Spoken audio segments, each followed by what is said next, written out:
QPL's annual It's Time for Kind initiative is a seasonal celebration of the big and small acts of generosity that can turn a whole day around. Attend programs for all ages that promote kindness, contribute to our annual canned food drive, share your kindness story on our kindness walls, and more. Visit queenslib.org/It's Time for Kind to learn more. For 45 years, Queens Public Library's New Americans program has proudly celebrated our borough's outstanding diversity, while also supporting newcomers as they adjust to life in the United States. Join us as we honor the New Americans program's 45th anniversary with a variety of educational and cultural programs. View the full schedule on our calendar at queenslibrary.org. Queens Name Explorer is a year-long project to uncover the stories behind Queens' named streets, schools, buildings, parks, and monuments. Local and volunteer historians, you can help. To learn more and contribute information, an image, or a video, visit queenslib.org/explore.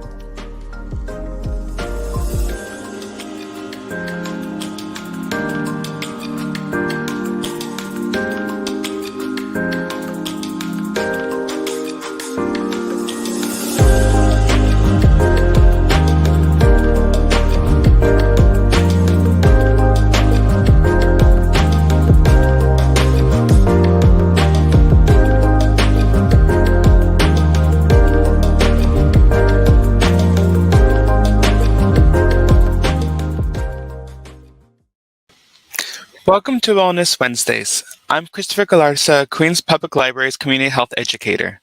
Today, we welcome back Cherise Francis for our monthly workshop series where we will read, discuss excerpts from essays, and generate written work based on prompts inspired by the memoir anthology, You Are Your Best Thing, Vulnerability, Shame, Resilience, and the Black Experience, edited by Tarana Burke and Brene Brown.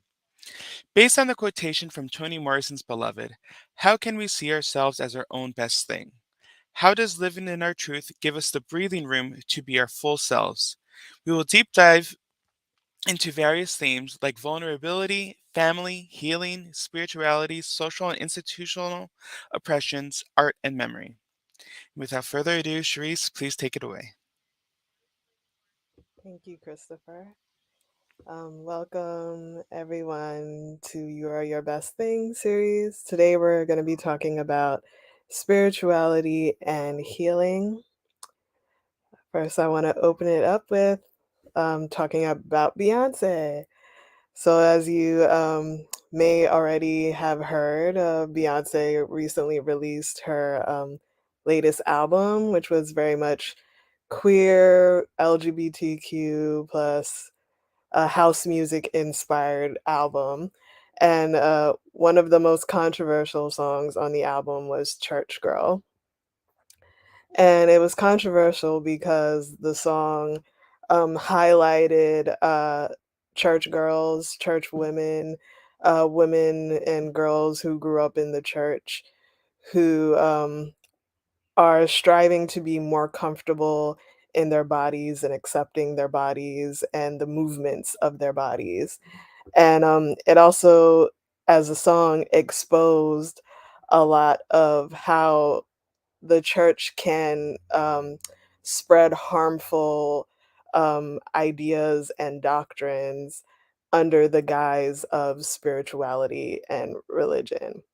And so we're going to be talking a little bit about that today, that when we think about spirituality and religion, we can't divorce it from a lot of the social realities in which we live. All of it is connected and integrated with one another. So to start off, I wanted to share one of my own pieces called She Who Is the Image of God. Growing up in a Pentecostal church myself, I've always question the idea of being made in the image of God, especially because society around me would show me God in the image of usually a white cis hetero man, and that wasn't me. So I always had this kind of dissonance in my head about, am I made in the image of God? So I wrote this poem kind of reflecting about the image of God, and I will read it now. There's a holiness that she carries in her hands, like a Moses budding a kaleidoscope of butterflies, fluttering to freedom. She crafts with a mother tongue, whispering in her body a code of thrones and trees and herbs. Her hips are a lotus blossoming from the mud. She tends a garden of marigolds with the dirt from her grave. She carries a storehouse of rice in her hair and on her journey made a jambalaya constellation to direct her people home. Oh, the glory of her fractured sun radiating through our bodies. We wear the many colors of her skins, wash our feet in her sweat as she dances with roots and rituals of resistance. Oh, to know. Home is to see yourself in her image, is to divine a mirror of her beauty, is to crown yourself with her spiraling wisdom, is to not be afraid of her presence, but to know she has always been. So, in reflecting on my own poem, I would like for you all, as a beginning prompt to this workshop, to create your own image of God. This piece that you see here is called The Creation of God by Harmonia Rosales, and it revisions Michelangelo's The Creation of Adam. And it speaks to what I just spoke about seeing the image of God reflecting me as well, that I am also a divine image as well.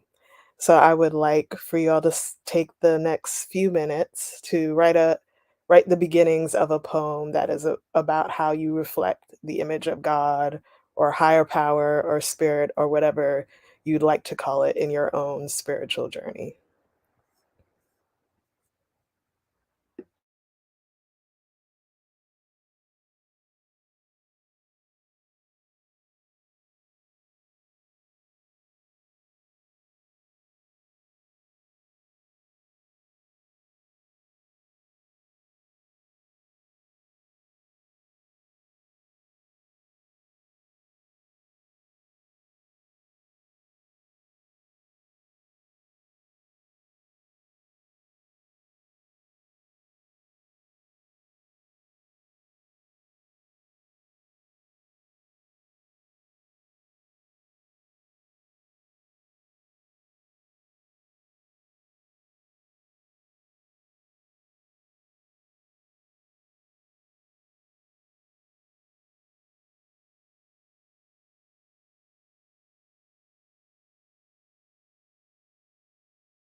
Okay.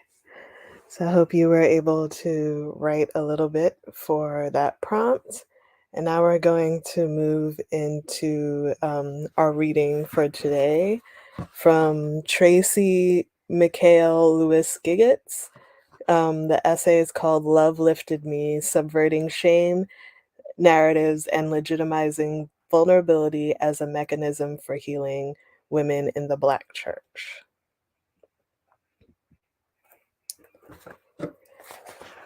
The women were beautiful, their eyes tinted the whitish blue of burgeoning cataracts were simultaneously dark and mysterious, hinting at stories they never actually tell. Their rich, smooth brown skin belied their 7, 8, or 9 decades of living. I remember watching them with the kind of curiosity only a child could have. I wanted to know the motivation of their clasping of hands in worship or raising them high in praise. Why did an avalanche of tears escape down the sides of their cheeks? Why did their mouths move in silent prayers? And when sound finally found air, why was the melody released into the atmosphere heavy with longing, a longing I now identify as unattainable liberty? Love lifted me, when nothing else could help. Love lifted me. The elder women of the Black Baptist and Pentecostal churches I grew up in, as in most Black churches, were too often the secret keepers. They knew where the bodies were buried, but by being vaults, they often unwittingly became the arbiters of shame. They invested in a theology rooted in patriarchy from the pulpit. They wielded their power as elders to ensure that younger women toed the line of Christian decency. These same women would throw scarves over the legs of women and girls in skirts deemed too short. Don't go tempting the men, child. Don't be one of those fast girls. These same women would loud whisper about the single mother with 4 babies and her lack of self-control, or the young girl who talked too much, who was too smart for her own good. All this despite the fact that many of them never spent a Saturday night in a cold bed, and as far as being too smart or talking too much, they practically ran the church as well as any corporation. This duality seems to suggest that the shame divvied out by these mothers was never about any particular act, but the exposure of those acts. Never let the right hand know what the left hand is doing, baby. They bought into the narrative that women should appear silent and submissive despite their actual reality of being very vocal and less than deferential. They too often tried to harness the audacity of women and girls who resisted those lies. Men are the head, but we are the neck, and we turn the head any way we want without it realizing it's being turned. Truth and being freely vulnerable was the purview of rich white women who had the privilege of both fearlessness and tears. In addition to the tamping down of our intelligence and sexuality, these women were not supposed to cry about any of it. To deal, we were only supposed to sneak sips of cognac from the flask held in our bosoms, or maybe take an extra one of those white pills with the number 10 on the back, or stuff our faces with that 3-piece dark chicken on white bread with extra hot sauce. We were supposed to do whatever it took to silence that part of ourselves that wanted both Jesus and liberty. There was no room for mourning the station in life we'd accepted. Any emotional expression of our pain was a sign of weakness or rebellion. So we saved our tears for high worship because at least then we knew God could bottle them up.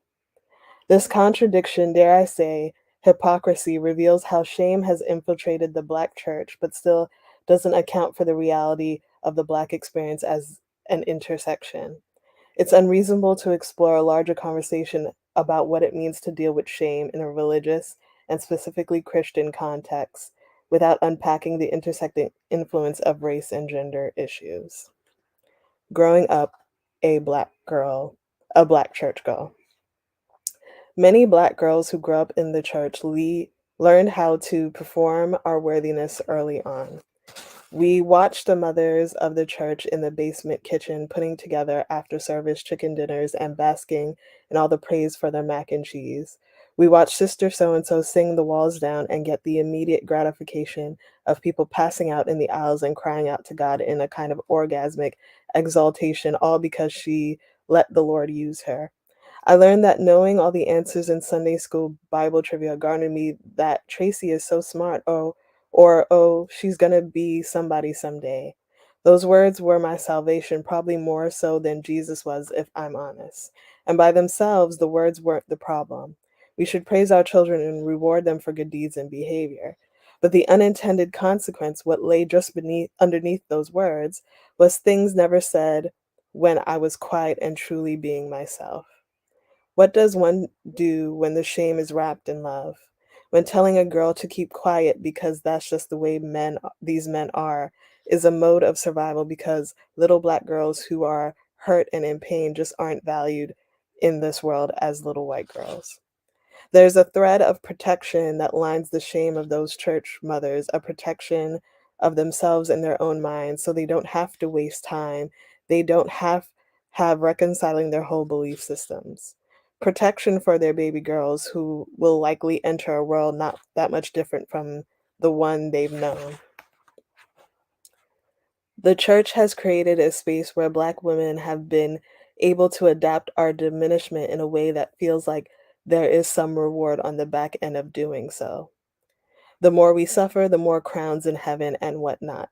And the sad part is, some of us have been so internalized such a skewed and distorted version of our faith tradition that we perpetuate this kind of emotional and spiritual violence on other women, to the point where men no longer have to be the enactors. These notions of not being entitled to protection are real for Black women. Such was the reality for enslaved African women, and to some extent, it is still a reality for Black women today. Missing from so much of the scholarship on shame is how the reality of systematic oppression affects a Black woman's ability to be safely vulnerable on a much larger scale than just our personal relationships. We can believe in our inherent worth and value all we want, but moving through a world where our survival often depends on an acceptance of dehumanization makes healing from trauma complicated. We are swimming in a cesspool of shame, breathing in our own contempt to the extent that many of us believe that the only way to truly live is to grow steely-hearted gills and adapt. My particular story is sadly one of millions. A Black girl child molested in the dawn of her adolescence, sent away to keep the family together, immersed in a faith tradition that held no space, no room for my story, and thrived on silence and complicity of its members. Confusion settling in my soul and driving every relationship I had ever have for the next 40 years. I would inevitably find myself entering middle age, desperately battling the war of anxiety and PTSD that had freely waged against my mind and body for nearly all my life. Determined to climb out of the muck of a shame narrative that should have never been mine in order to heal. Realizing that deconstructing my faith was the only way to do that and maintain any semblance of spirituality. Doing that healing work required therapy, and it was in therapy, EMDR specifically, where I encountered a visceral response to ambiguity. I was more than a control freak. The need for certainty had defined every area of my life and hindered my ability to move forward in areas that appeared too gray for my liking. And we'll stop there and we'll talk a little bit more about certainty later.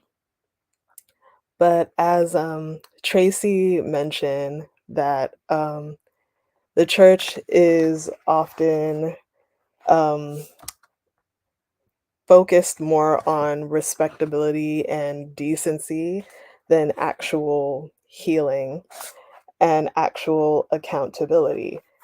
And this goes back to a term that I mentioned in the last session called respectability politics. And this is from The Skin I'm In, Respectability Politics in the Context of Black Womanhood by Jordan Madison and Josie Muldrew. And in this article, Jordan and Josie talk about the origin of respectability politics that was coined by Professor Evelyn Brooks Higginbotham in her 1993 book, Righteous Discontent. the women's movement in the Black Baptist Church from 1880 to 1920. And in her book, she talks about respectability politics as the belief that behaving or appearing like the dominant group in a society will deem you more respectable, and therefore you will be treated better or valued more in a society. But as I mentioned before, respectability politics is like masking, where it causes a kind of hypervigilance or added stress because you constantly have to be focusing on whether you're acting right in a certain way, because you fear that you're going to be mistreated. And so in the past, respectability politics had to do with having a proximity to the dominant white culture. And the more a black person acted in that stereotypical white way, they would be valued more.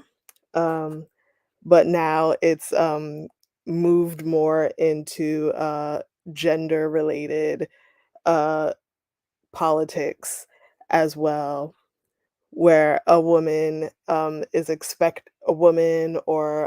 a person of the LGBTQ community is expected to act in a cis hetero kind of way, where any sign of sexuality or being embodied in a certain way that goes against those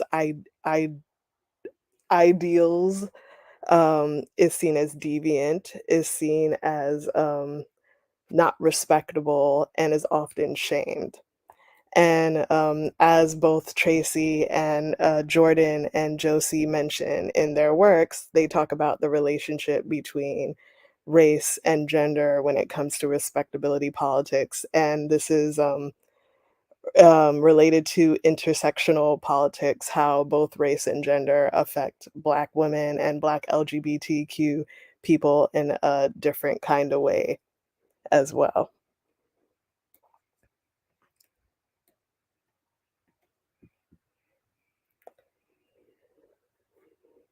So I'll read a little bit from this article as well. The Politics of Respectability and Homophobia in the Black Churches by Mia McKinney. And in this, she also mentions Evelyn Brooks Higginbotham's Righteous Discontent and the term politics of respectability in order to describe the behavior of Black Baptist women in the earlier 20th century. And the women Higginbotham writes about practice respectability in order to combat the racist portrayal of them perpetuated by white Americans.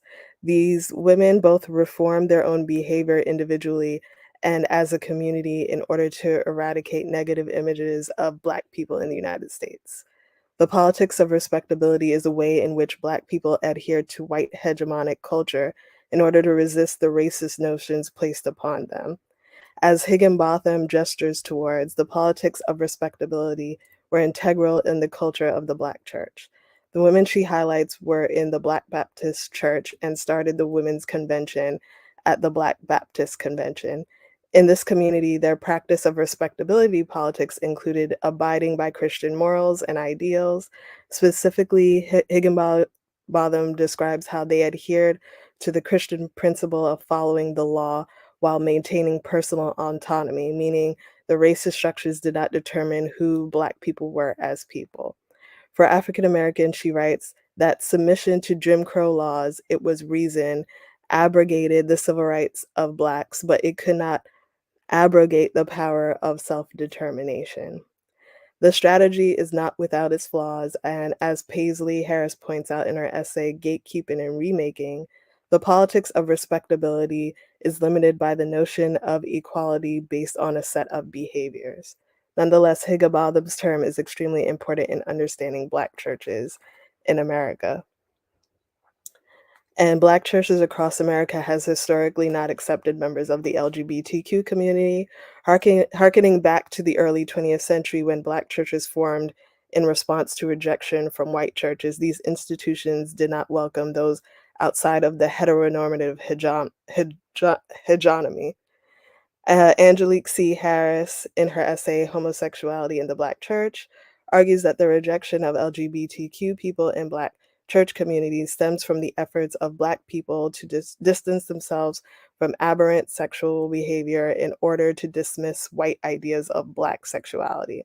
She asserts that homophobia within the Black congregations is motivated by deviant sexuality more broadly than homosexuality.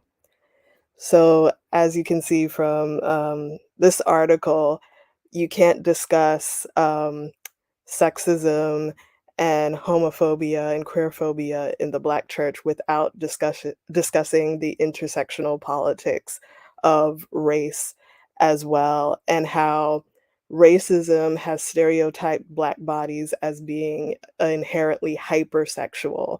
So, respectability politics tool in which Black people could use to try to seem respectable to the dominant white society. But of course, it causes Black people to push out people who are not seen as respectable, as following the rules. People who are seen as deviant in certain ways are pushed out or shamed and hidden in order to seem more respectable. And in another article called Black Skin, White Sin, No Redemptive Quality, Black Women's Bodies, Black Church, and the Business of Shame by Melva L. Sampson, she also talked about the intersections of other oppressions like white supremacy, patriarchy, heterosexism, capitalism, respectability, and the history of the transatlantic slave trade that all come together to influence how Black women in the Black church operate within society in order to just survive living in a white cis hetero patriarchal dominant society. And another article that you can look up as well as Looking for Justice for Black Women and Girls, the Black Church, Jezebel, and Aspirational Black Capitalist Patriarchy by Tamara Lomax is another great article that you can read more about this topic.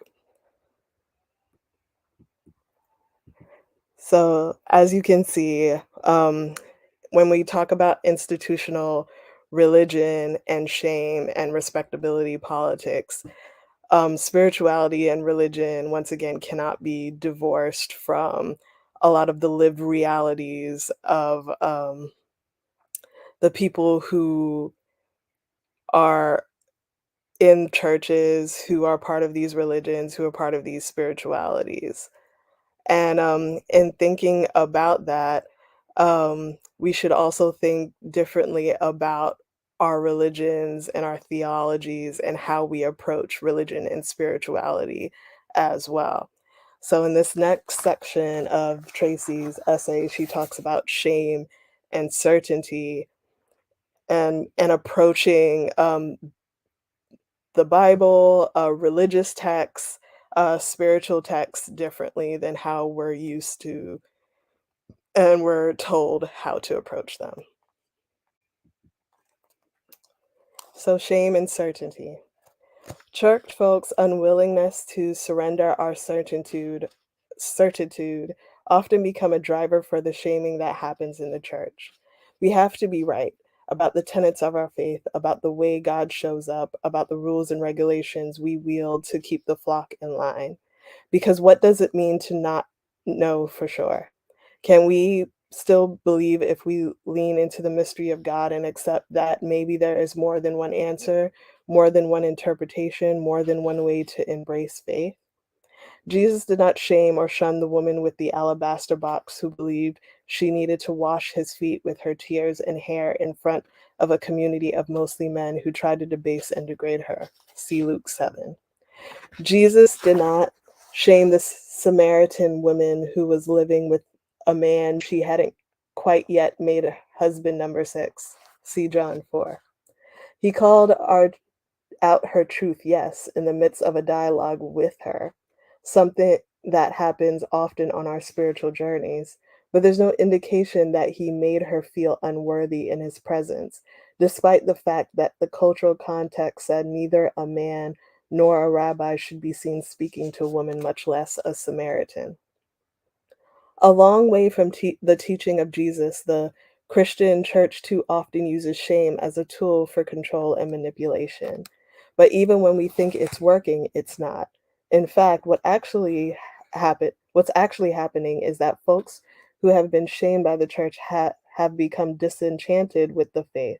What should be safe and holy communities only look like rigid and loveless institutions. American evangelical churches, in particular, cling to law and government tightly as their interpretations of the Bible, but don't seem to realize that the Jesus they claim as Savior would have likely broken those laws in order to extend love, peace, and wholeness to those identified as the least of these, the marginalized. That kind of restoration lives at the core of the salvific work of Christ. But we miss all of that and in turn miss the opportunity to be agents of the Spirit's healing because we are too deeply invested in certainty as a marker of our faith. Ironic, since by definition, faith requires a relinquishing of certainty. I'm not sure that we can avoid personal experience shaping how we think about God. If we believe that historical and cultural context matters, then it makes sense that those events don't happen in a vacuum. They happen to people and show up as personal experiences. And it's very important, even good, as long as we are conscious that is our personal experiences shaping our theology, as long as we are not calling that influence absolute truth. My experience as a little brown girl growing up in church in Kentucky very much informs my perspective of God, even when I wish it didn't. But the critical piece here is that I'm aware that it does. And that awareness means I can check myself when I make certain assumptions about people that are rooted in my experience and not necessarily in anything God has done or is doing. Beliefs aren't ever objective, and I don't think they need to be. I don't think we should want them to be. Thinking in such rigid and stagnant ways keeps you locked into this desperate need for certainty. And if you are so certain about everything, then even God won't be able to tell you any different about what you believe. Your certainty becomes an idol in the face of a God who never changes but is ever moving. The need to feel certain in our faith derives from a real and honest place for Black folks. The church promises certainty with its proclamations and rules. The perceived upside to these certainties include having clear markers for how to live in a world that has different rules for Black people. For instance, an emphasis on not having premarital sex, as problematic as that is, might prevent a single motherhood that is shunned by the larger society when the mothers are Black. If children and teens are forced to attend church 3 times a week, then those are 3 days parents don't have to wonder what's going on with their children out there. But the downside, the part of this alleged certainty that does the most harm to Black women, is that the tendency to wield shame as a mechanism for keeping us in those boxes, even when we choose not to be. We find our safety there, and anything that disrupts that box is ousted like a demon or called one directly. The shift that needs to happen is one that aligns with the gospel the most. Embracing mystery leaves room for our own mysterious emotional responses and allows love to fill us up in ways that our certain faith could never. As Brene Brown wrote in her book, The Gifts of Imperfection, faith is a place of mystery where we find the courage to believe that in what we cannot see and the strength to let go of our fear of uncertainty. This is why the language of certainty binaries like do this and go to hell, don't do that and go to heaven are so problematic. Not a single major figure in the Bible took the straight and narrow path. Most took the long, arduous way because, from God's perspective, that was the best route for building the character and confidence necessary to sustain the destiny. That said, I do not think God is terribly interested in blocking or stealing our human agency. Only humans do that to other humans, and Black women in the church have been regular recipients of such thievery. A misguided theology of suffering. The shame narratives that define too many of our experiences have come out of nowhere. They are deeply rooted in westernized white supremacy laced theology, unknowingly embraced by the Black church. In addition, patriarchy has been so threaded in our interpretations of Scripture that glorious liberation that Jesus offered us all, and women especially, is buried under the religious infrastructures that many men need to exist in order to maintain a power they perceive as their divine right. Let me skip down a little. Skip down to the glorification of suffering in the faith generally provides credence for the suffering that Black folks face in the world as a result of profession. We grab onto the former because it helps the latter all make sense. And yet the bulk of that suffering falls on the women who really are the engines of any Black church, from Birmingham to Chicago to Oakland. Racism drives us towards the suffering narrative, and patriarchy sustains its negative impact on women. As a result, too many of us choose the theology of we must suffer versus we will suffer. While will speaks to inevitability, a global human truth, the must implies that there is something inherent in us that makes us easy collateral damage for the male ego. Love will lift us. But there are some of us who want more and who believe our Creator wants more for us. We are not going to swim in the crap or contort and disfigure ourselves in order to adapt to a world that doesn't see our imago Dei. We are jumping out of the bowl and into our freedom, as frightening and uncertain as that space above feels. When I think about potential solutions, ways to subvert the shame narratives, I can't help but return to those hymn-singing elders of my youth. The typical perspective on transgenerational healing is that future generations must heal in the stead of our mothers and grandmothers.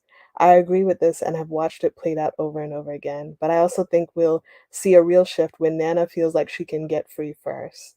I'm reminded of my mother who constantly says, I'm too old for therapy, or that stuff is for y'all young folks. What if she knew that it was never too late to release the shame that's held her hostage for all these years? A free Nana means all of us can heal no matter what or when. When Nana gets free, then Mama and baby girl can access freedom at any time also. Nana's liberation might create a model for safety and not just survival.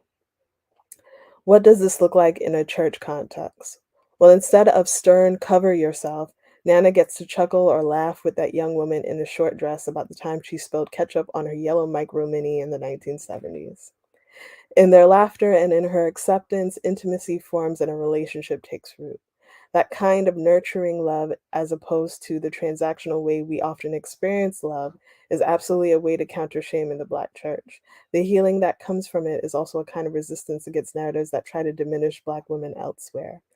God doesn't define us by our worst moments. God does hold us accountable for repeated bad moments. We can't use God's grace to justify oppression and injustice. We can't use the grace of God to excuse any violation of another humanity. This is true whether we are talking about the unarmed Black man killed by police or the young woman pummeled by the shame because the church doesn't take the time to nurture her heart. I often wonder who I would have been if I hadn't had the fire molested out of me as a child. If I had felt that my voice and my questions would have been embraced in the churches of my childhood. If I had been given tools for healing that extended beyond scripture, memorization, and silence. There's no way to know. What I am clear about this is one day when I'm old and gray with whitish blue rings around my failing eyes and I find myself belting out my favorite hymn, love lifted me when nothing else can help. Love lifted me. I won't have to only reach up for my peace, but I'll be able to reach out in faith community that values my mental, emotional, and physical safety out over just my survival. Love absolutely will lift us, but there are generations of nanas, mamas, and baby girls looking for something else to help. The church has so much more than shame to give us. And that is the end of Tracy's essay. And what I want to begin with is back to the idea of thinking about certainty and how we think about biblical and religion and religious texts.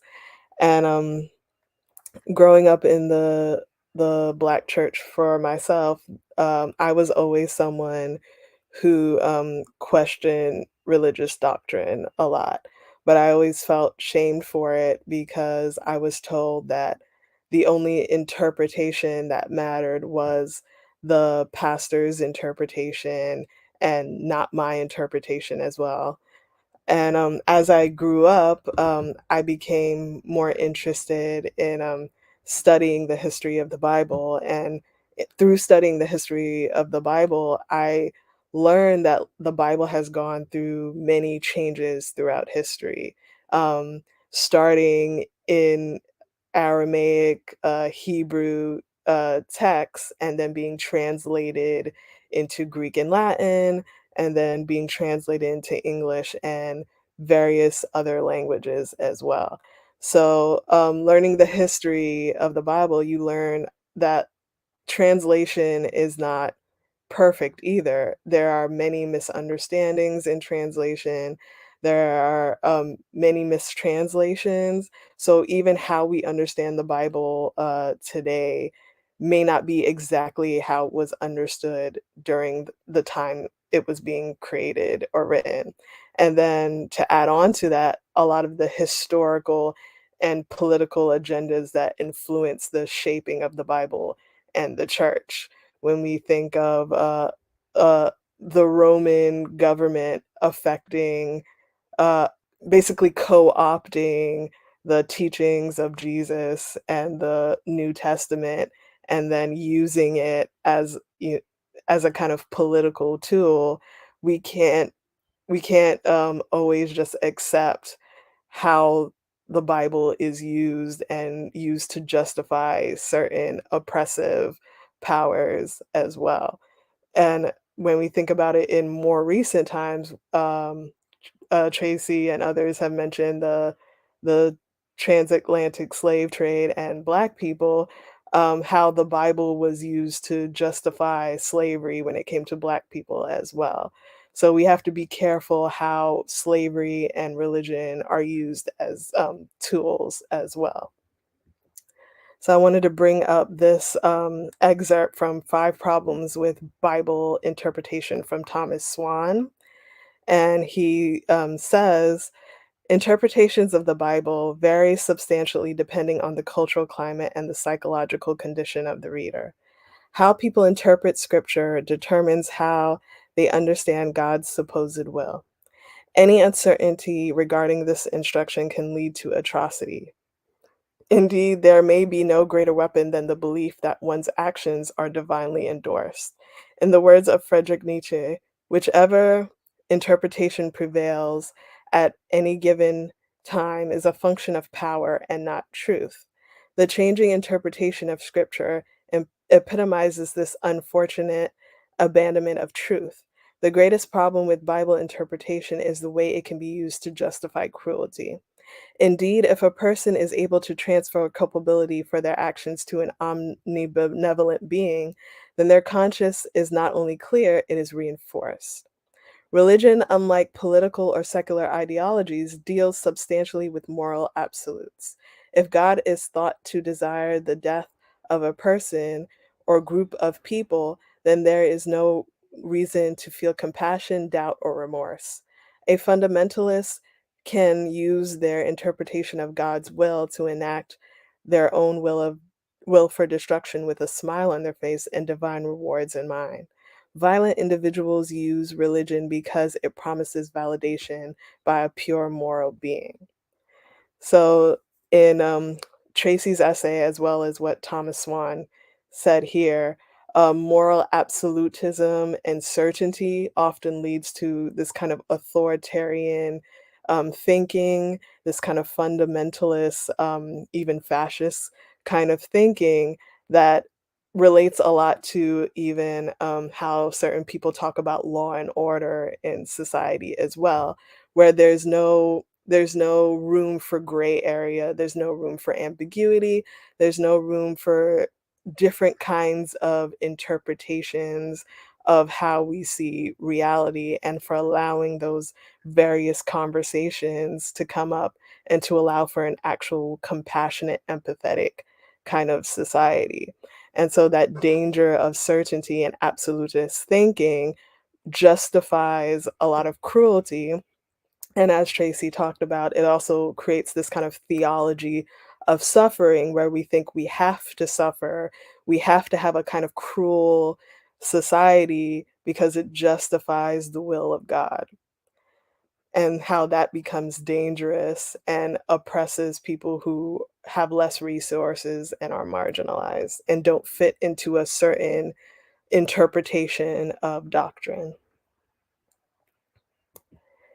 So, in thinking about theology and thinking about different theologies, as Tracy mentioned, um, I wanted to bring up other kinds of theologies that have been rising up within the past century, especially since Tracy mentioned having a theology that is more about love and a theology that is more centered on us having compassion and care for those who are the most marginalized in society. I wanted to bring up different kinds of theologies that exist now, such as Black liberation theology, which was founded by Reverend James H. Cone in the 60s.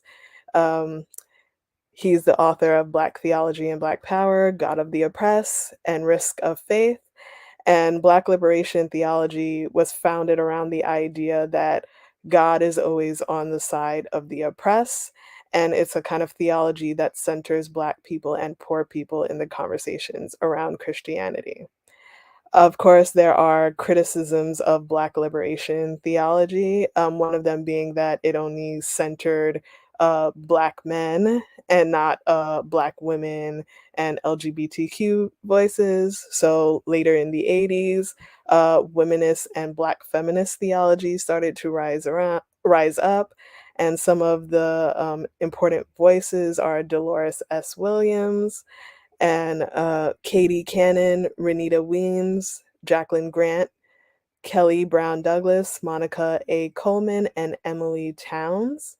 And this kind of theology centers around the realities and challenges that Black women face, especially Black poor women, especially in a world that is centered around white middle and upper class women's realities, as well as a church that is centered around Black patriarchal dominance. And Black womanist theology attempts to help Black women see, affirm, and have confidence in the importance of their experience and faith for determining the character of the Christian religion in the African American community. And it challenges all oppressive forces impeding Black women's struggle for survival and for the development of a positive, productive quality of life. And of course, there have been criticisms of womanist Black feminist theology and it needing to expand as well. So there has been Black queer theology as well. And Roger A. Sneed and Horace Griffith have been two voices, as well as Cornegay as well. And they've been the main voices in talking about Black queer theology and understanding the Bible from a queer point of view as well. And beyond those three theologies, there have been other theologies as well to help people think differently about spirituality and specifically Christianity. Some being experience and embodied theology, where um, the theology is focused on the relationship to the body and not just spirituality divorced from talking about the body. There's also process theology, where it's this idea of moving beyond the idea of God as this kind of static being who's always been this way, and not that God changes and shapeshifts and evolves over time along with us as well.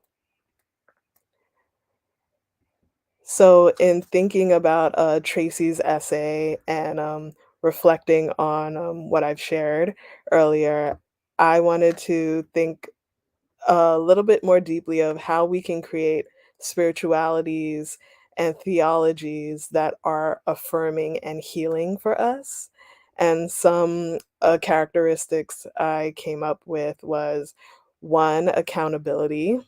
And accountability is also allowing for questioning and growth and transformative repair within the religious cultures that we have.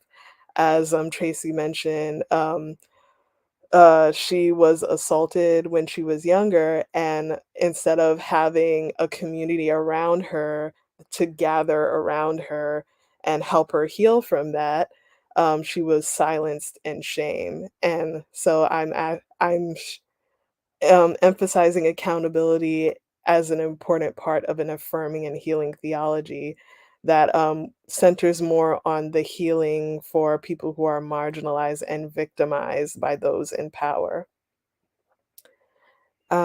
Also, having theologies that are embodied and honoring of lived experiences. Oftentimes, we talk about spirituality and religion separate from actual current lived experiences, especially when it comes to interpretation of religious texts. We don't talk about how, and this goes into culturally, historically, and contextually relevant interpretations of religion as well.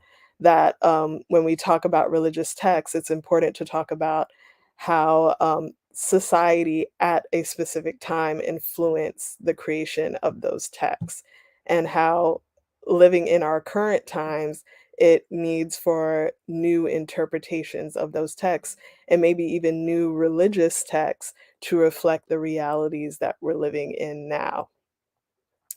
And last, to have affirming and healing theologies that are about self-worth, self-esteem, compassionate relationships, as Tracy mentioned, about not shaming women, but instead having a relationship and understanding between women and between LGBTQ people and other people who exist in the church space, and not have one that's about dominance and hierarchy. And in thinking about that, I want to share the last prompt for today, called Earthseed Parables. One of my favorite books is Octavia Butler's Parable of the Sower. And the main character of that book is Lauren Olomina, and she is living during this apocalyptic time, and she creates her own religion called Earthseed. And one of the parables for her religion is all that you touch, you change. All that you change changes you. The only lasting truth is change. God is change. And that parable reminds me of the idea of process theology, that God is always changing as we are always changing. And so I want to give you a couple of minutes to write your own parables to reflect the kind of theology that you want for yourself.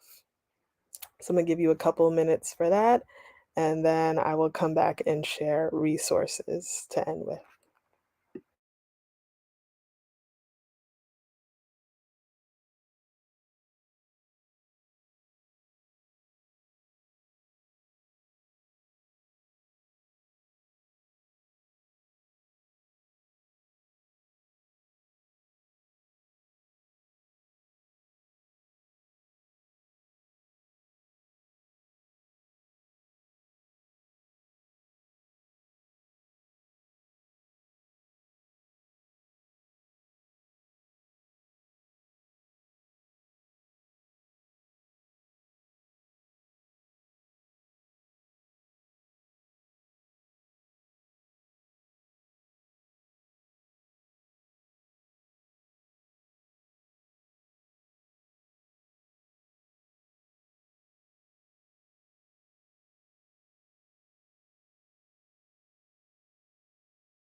Okay. So I hope you were able to write some parables for yourself. Um, Feel free to share them in the chat if you want to as well. Um, so to end, I want to share some resources of other voices who are thinking about religion and Christianity differently.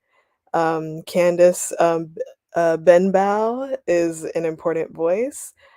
She has a red lip theology where she talks about Black women centered theology and is in the lineage of womanist theology as well.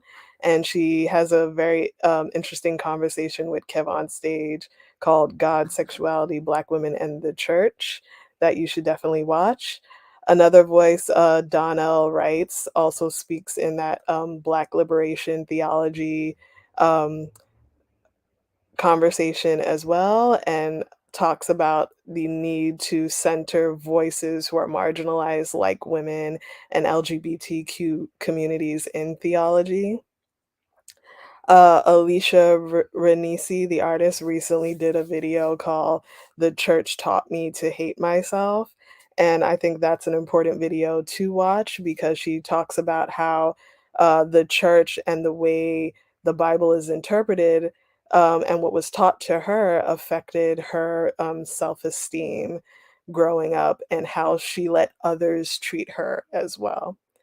And the last one, They Bleached Black Magic by Foreign Man in a Foreign Land, is a great conversation about religion in general and how we need to rethink religion in order to have healthy relationships in society and with each other.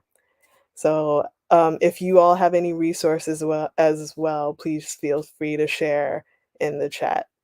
And I thank you, and I hope to see you next time. Cherise, thank you so much.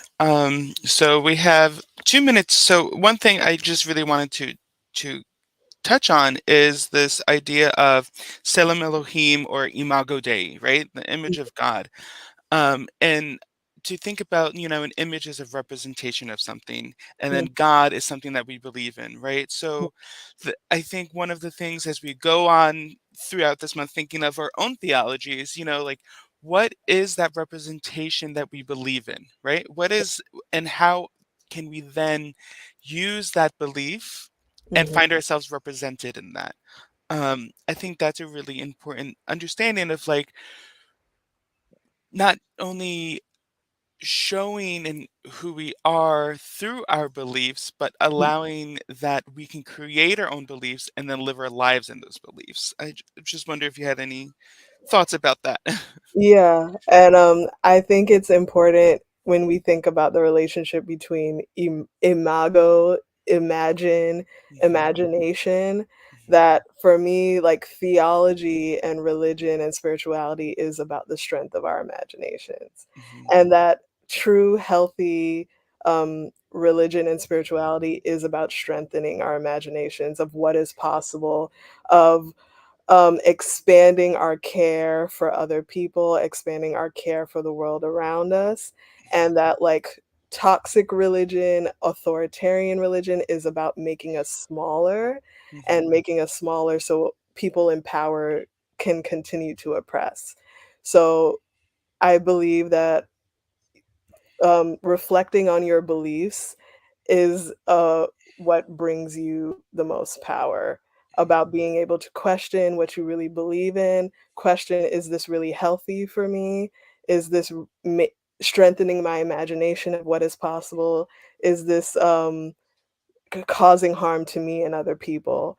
And mhm. if we really start to question those things, I think we'd have better societies. Definitely. And I think that applies to all things, not just religion, but all anything that we believe in. Any if you don't believe in religion or spirituality or anything like that, whatever you do believe in, critically think about, is this helping people? Is this helping Mhm. me? And if it's not, how can I then change it so that it aligns with how I want to see the world? Right. So thank you everyone for joining us. We're so happy that you were here today. We'll see you at our next Wellness Wednesday, and we'll see you next month with Charisse again as we continue our series. And we'll see you next time. Have a great rest of your day. Bye, everyone. Bye.